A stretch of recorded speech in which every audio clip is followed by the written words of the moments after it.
जय हिंद। आज की इस वीडियो में हम पटवारी एग्जाम से रिलेटेड सामान्य हिंदी के टॉप 15 एमसीक्यूज करेंगे, जो कि आपके पटवारी एग्जाम के लिए बहुत ही इंपॉर्टेंट है। तो चलिए वीडियो शुरू करते हैं।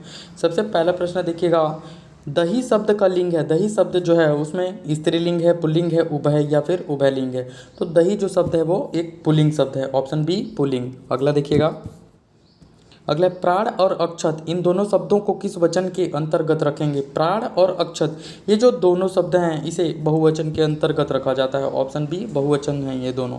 अगला अगला देखिएगा, निषिद्ध का संधि विच्छेद क्या है? निषिद्ध का संधि विच्छेद करेंगे तो हम लोग हो जाता है नी प्लस सिद्ध हो जाता है, ऑप्शन डी नी प्लस सिद्ध।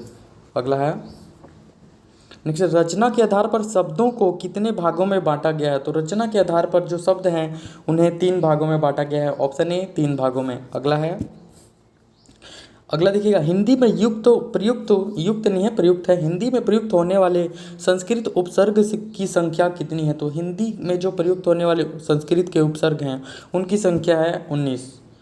ऑप्शन में नहीं दिया है, आप ऑप्शन में 19 कर लीजिएगा, ऑप्शन। अगला है, कालीन किस भाषा का शब्द है? कालीन जो शब्द है वो तुर्की भाषा का शब्द है, ऑप्शन बी तुर्की। अगला देखिएगा, साल दर साल किस समास का उदाहरण है? ये साल दर साल जो है ये अवयवी भाव समास का उदाहरण है, ऑप्शन सी अवयवी भाव। अगला है, अगला प्रश्न है, निम्नलिखित में से हरकत शब्द का अनेकार्थी चुनिए। हरकत, हरकत जो शब्द है उसका अनेकार्थी शब्द होता है गति या फिर चेष्टा, ऑप्शन डी गति चेष्टा। अगला अगला प्रश्न है, खुशबू में कौन सा उपसर्ग है? खुशबू जो होता है उसमें कौन सा उपसर्ग होता है? तो खुशबू खुश, ऑप्शन सी खुश, खुशबू में खुश उपसर्ग है। अगला है, माँ ने बच्चे को बुलाया, यह किस कारक का उदाहरण है? तो माँ ने बच्चे को बुलाया, ये कर्म कारक का उदाहरण है। किसने बुलाया? माँ ने, तो किसमें? कर्म, तो ऑप्शन बी कर्म कारक। अगला है, जीवन में वाक्य का महत्व है। वाक्य का क्या महत्व होता है जीवन में? तो अपने जो भाव होते हैं, अपने जो भाव होते हैं उसे व्यक्त करने के लिए।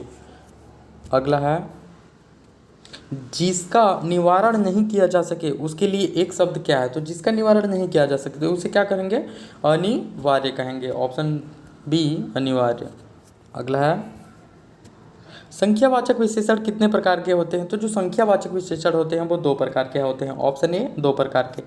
नेक्स्ट है, अगला प्रश्न देखिएगा, दुखी होना किस क्रिया का उदाहरण है? तो दुखी होना ये नाम बोधक क्रिया का उदाहरण कहलाता है। दुखी होना एक नाम बोधक क्रिया का उदाहरण है। अगला है, अर्थ की दृष्टि से वाक्य के कितने भेद होते हैं? तो अर्थ की दृष्टि से जो वाक्य होते हैं उसके 8 भेद होते हैं, ऑप्शन डी 8। तो वीडियो अच्छा लगा तो प्लीज़ शेयर कर दीजिएगा। Thank you.